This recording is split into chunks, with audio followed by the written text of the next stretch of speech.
setup ko guys. Ano, solar. Puno na. Ito 580 yung nakalagay dito na panel. Tapos to 540.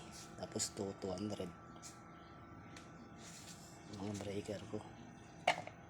Tapos to yung battery ko.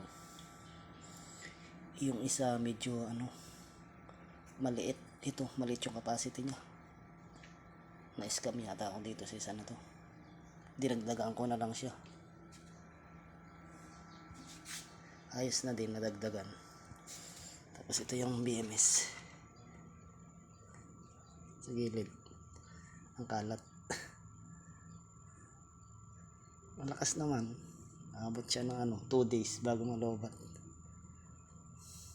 Hindi pala siya nalolobat kasi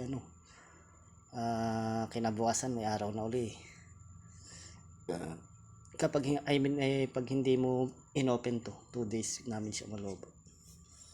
Dalawang electric fan, meron pa akong ganyan lutuan, TV, yun, tsaka rep.